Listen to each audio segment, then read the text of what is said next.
Il n'est pas rare que pour Moulay Slimane, le roi, après avoir siégé au conseil et géré vraiment tous les problèmes de ses sujets, il naille dans le jardin. Et son jardin, il y a une grande fontaine. Et autour de cette fontaine, il y a des oiseaux. Il y a le cèdre aussi, où il y a les oiseaux comme des fruits colorés. Et comme il entend et comprend le langage des oiseaux, il leur prête une oreille attentive. Parfois, il sourit parce qu'ils se racontent leur voyage. Et là, il entend, tiens, c'est l'aigle qui raconte un voyage. Il raconte qu'au bout du monde, il y a un jardin. Et ce jardin, une fois par an, il a eu la chance d'être là. Il y a des portes qui s'ouvrent. Et celui qui a le cœur ouvert, il peut entendre un chant tellement resplendissant que le cœur en écho répond d'un battement fort. Alors Moulay Slimane se dit, tiens, cette musique dont tu parles, il appelle la cigogne.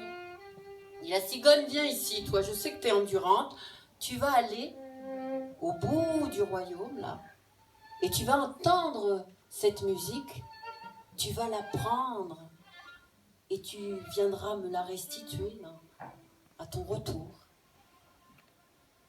Et la cigogne fait une révérence, elle s'incline, majesté, oui. Et il y a le rossignol. Le rossignol qui, à l'époque, il a une toute petite voix, il dit « Majesté, est-ce que je peux l'accompagner parce que j'aimerais entendre ce chant ?» Et Moulay Slimane, il ouvre ses bras comme deux ailes, et c'est un signe d'assentiment, il dit « Va ». Et c'est comme ça que la cigogne et le rossignol prennent leur envol. Un long voyage, mes amis, un très long voyage. Ils ont le temps de voir le désert, phosphorescent des fois avec le mica qui brille au soleil. Ils voient la mer, les forêts. Et au bout d'une année, ils arrivent au bout du monde dans ce jardin. Et la cigogne, l'herbe est de velours, elle se pose là, elle est tellement fatiguée, elle pose son bec rouge sur l'herbe verte et elle s'endort. Elle s'endort au moment où les portes s'ouvrent. Et le rossignol, il les saisit déjà parce que c'est cette ouverture, quelle magnificence, c'est beau. Et il écoute et il entend.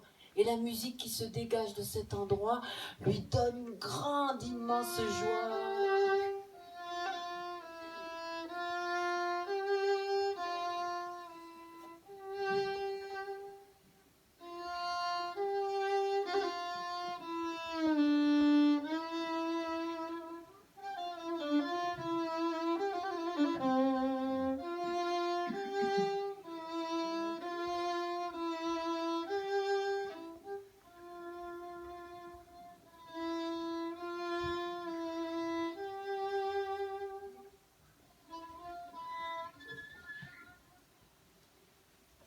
Et la musique se donne, et bientôt les portes doucement, très doucement, se referment.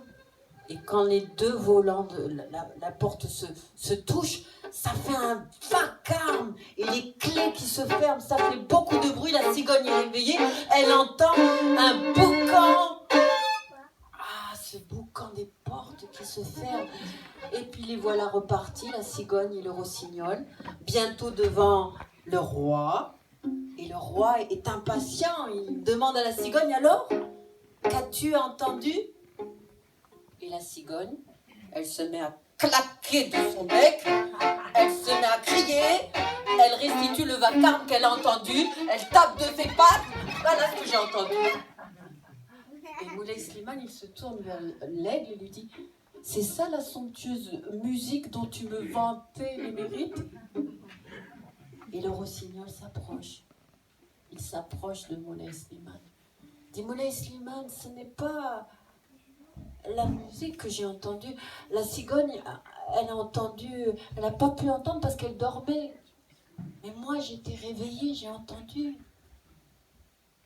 Et qu'as-tu entendu? Et j'ai entendu une musique si fine qu'elle pénètre à l'intérieur de nous.